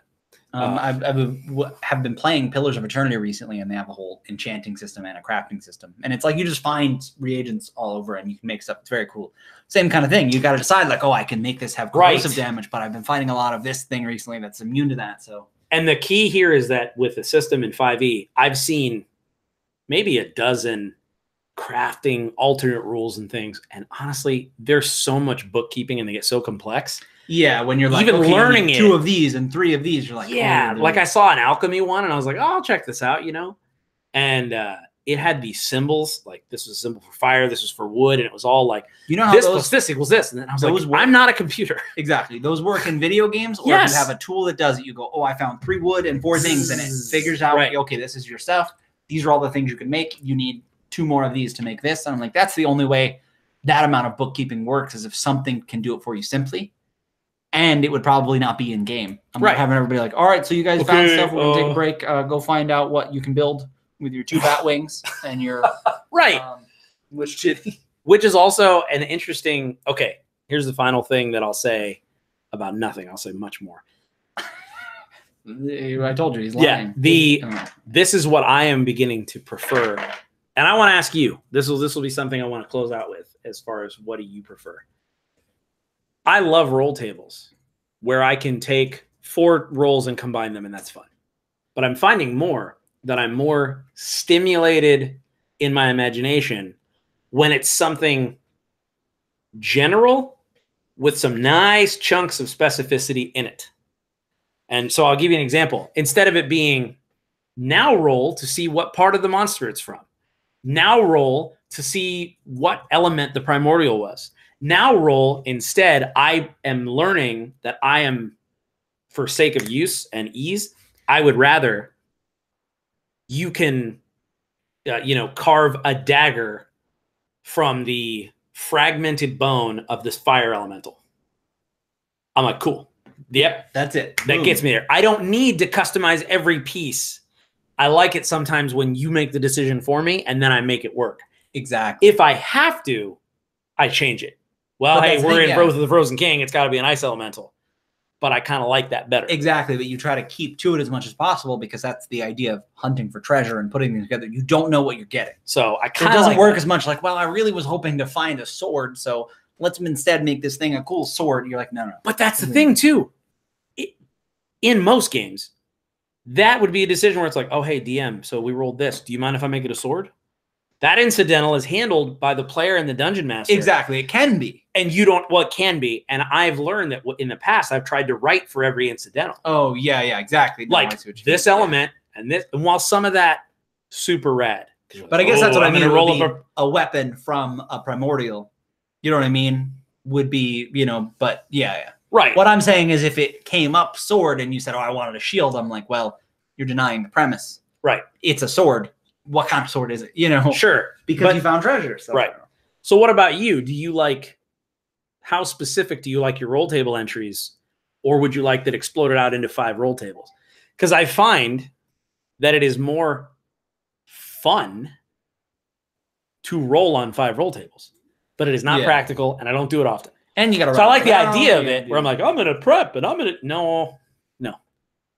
What'll really happen is in the middle of the game, I'll have the PDF open, and I'll glance and just pull something out of my rear end, and the more like complete it is, the easier it is to do that. Exactly. If I'm improvising, I can't be like, so you come upon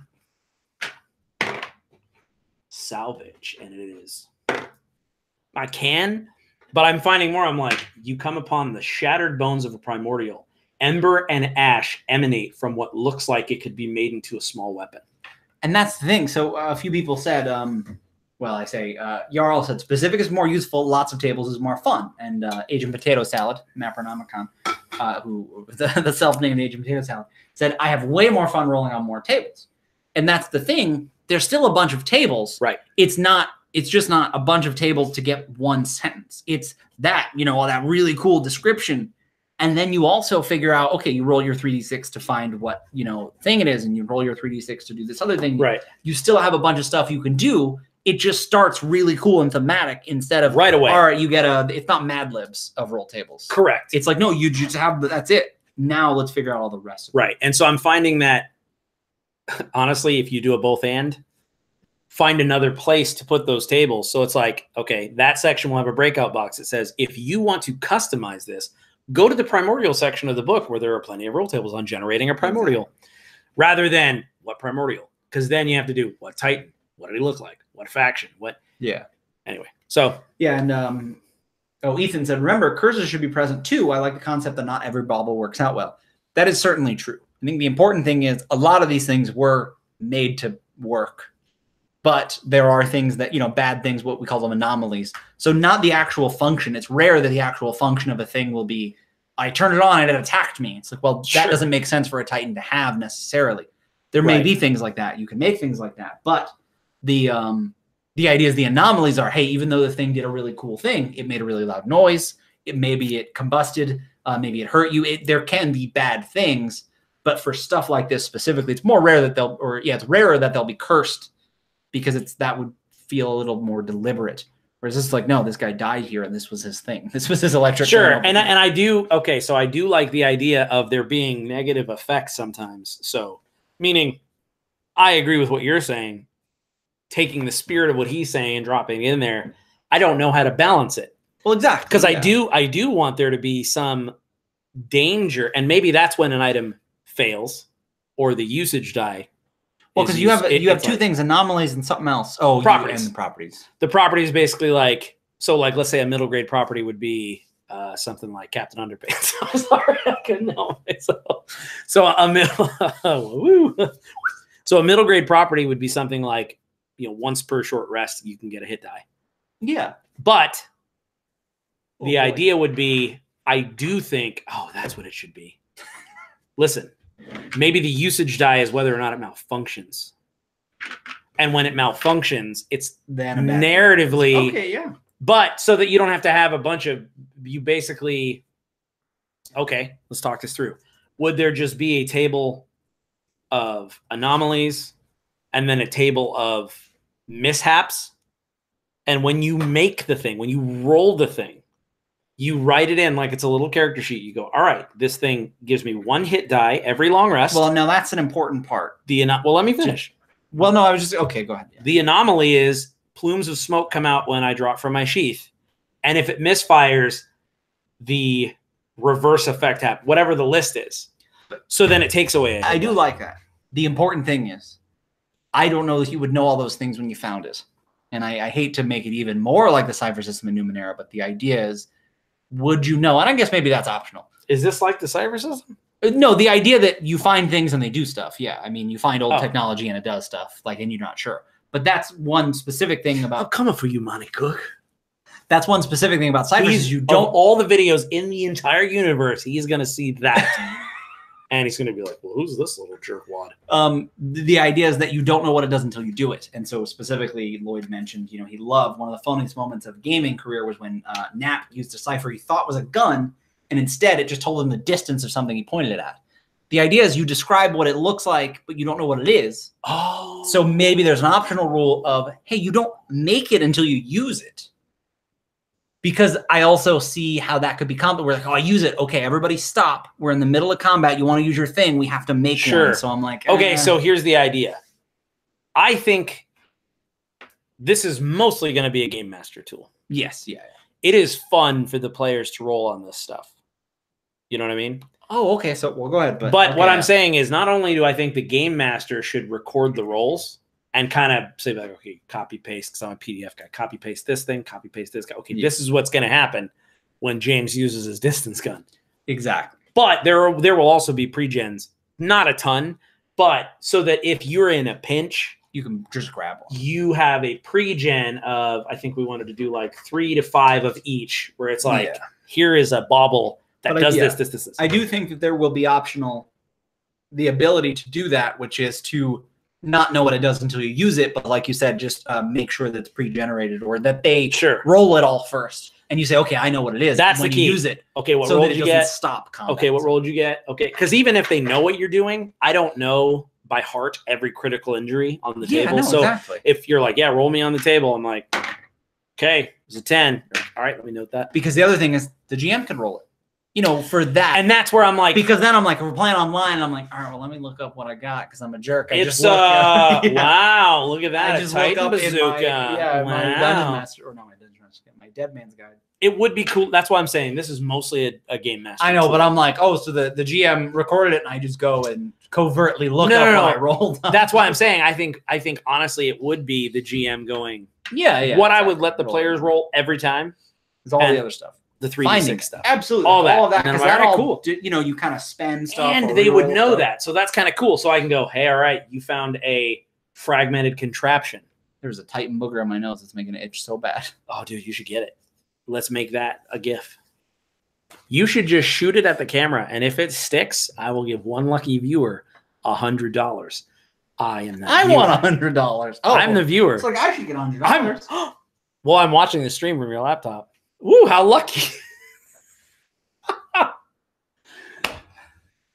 Go home. Okay, I think that'll do it. He unceremoniously spat. Yeah, I was like, wow, how about that? No.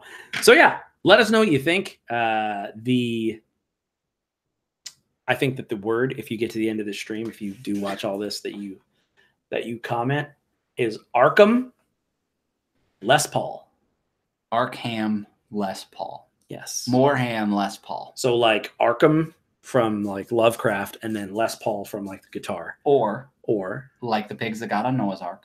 And we want less of this guy Paul around. Arkham, Les Paul. I was so confused. I was like, huh? That's the only arc I know of. So I'm like, hey, it's Noah's Ark. No, that's the one. The one. It is the one. But I think we should wrap this up with a Matt Bronomicon said Agent Booger. Oh, well. And then Cameron said, the hosts are broken. No, this is us usually. We have to really work really hard to put together cohesive thoughts and not say all the stupid stuff we think of during the whole stream. Which, believe it or not, this is less than usual. Believe it or not. Yeah. Well, I'm going to knock something over. You want to do a toast? We should do that instead of you doing what you're doing now. May you roll the first 18 on the table. May you mend your Grandma Mabel. Your Grandma Mabel's stable. Who's a juvenile? This is weird. No, she's a grandma. I don't know. Ancient. Really, you gotta get your thing. May you mend the first break. May you kill the first snake. And may you conquer every toast you ever try to make. Slancha. Jeez. Okay. It hasn't been that long. It would be funny if I was like, okay, we're not live. Okay, we're not live. Some dreadful, awful really, stuff. Yeah. But I didn't do it. I didn't actually. Oh, that life. Yeah, no, we always do that. I'm like, hey, make sure we're not live. I got to talk about all those bad things. Yeah, we always talk about. You made some awesome French toast today. I did. Tell people about that. I did all Brown's recipe. I made my own bread and then used that bread. I let that bread get stale and then made French toast with it. And I'm a weight loss scrub lord. Good Lord. I used whole grain bread instead. And whole milk, and it dripped all over the bottom of my oven, something I didn't consider. Didn't it start a fire? Didn't do that. It didn't start a fire, but that is like the first like burnt stuff that got burnt on. I've been very careful about getting my oven dirty, and I'm like, there's like drips of burned milk on there now. How did it go through the pan? Thought you had It's a not on catch a pan. pan. No. I thought it was the netting and a catch pan. You just put it on the rack because you want it to fully circulate over the top and bottom. But the other ones don't drip because you've cooked them or the whole milk rested them. Yeah, the whole milk kind of dripped. It didn't really work. Anyway, that's what weight loss cost you. It's the tax you got to pay. You can clean it, right? Yeah, you can clean it. It's just 3 drips. Well, it's like 7, but 7 drips. Yeah. How much milk? Well, that's the thing. We did it twice. 7 milk drips. 3 drips, and then the second time I put the other ones in, and those dripped. Even with the half and half, I think it was the bread. The bread was the problem, sir. It's not important. Oh well, we're not live anymore. We are, folks. We are. Anyway, all right, guys and girls. So how did you burn down the house? Well, Mr. Firefighter, it started with some fried bread. So Lloyd asked what is happening. What is happening? Everybody's saying funny things. Can we just say that? Well, no. What's happening is this is our life all the time. If there is or isn't a camera, like he said, we have to focus. We were 15 minutes late to go live. It was because we were just doing this the whole time. Yeah. I stepped away for 2 minutes, and we've talking about cleaning ovens. My oven has a kosher mode. This is awesome. This is the craziest mode. My oven has a kosher mode, and I don't know all the exact rules, but the idea is that some sects of Judaism, I believe, there's a day, I think the Sabbath, that you're not allowed to, or as part of the rules that you follow, you can't turn things on and off. So if you want a light on tomorrow, you have to leave it on all night. And if you don't want it, you can't turn it on during the day. Seems practical. A very broad overview because I don't know all of it. But specifically, I learned about this because my oven has a mode where you can turn it on and then you go to bed. And then the next day, it's just on. It just stays on all day. It literally turns off the safeties so that you as like I said, whatever, following your religion, don't have to turn it on. And then also, this is the craziest, ridiculous loophole that I don't think really sticks. The buttons don't make noise. So if you do have to change something, you're not cold busted by your deity, basically. Or your mean Bubba Yetta. And so Truemate asked, does kosher option cost more? I don't know. It was the oven that was here when I got there, and I was reading when I bought the house. So I purchased the house recently, and I was reading through the manual, and I just couldn't believe that was a real thing that I was reading. And then I looked it up, and I was like, oh, I guess that's really how it works. So not important. But that's what we talk about. And I think what we'll do is we'll find a latest product from AbTab, a gamer's guide to kitchen adventures. We do have a real cookbook. We do. And now that James is cooking more and more, I am seriously considering making a second cookbook. We're going to make a second cookbook. No question. It's going to be awesome. It's going to have cool stuff. So, but yeah, we should not. I definitely want to make a cookbook for healthy, not what you're saying, but like weight loss options and things that have actually worked for me. That's a total side thing. But like a Minotaur fitness. You want to talk about it for 20 minutes? No. Okay. All the first breaks has been mended. All the slanches have been bended. Okay, I think that's probably a good note. I think that's good. All right. Yeah. Thanks for hanging out, and keep an eye out for these materials and more in the Absolute Tabletop Dead Man's Guide production diary. Until next time, may your dice roll high. That's a lot of finger guns.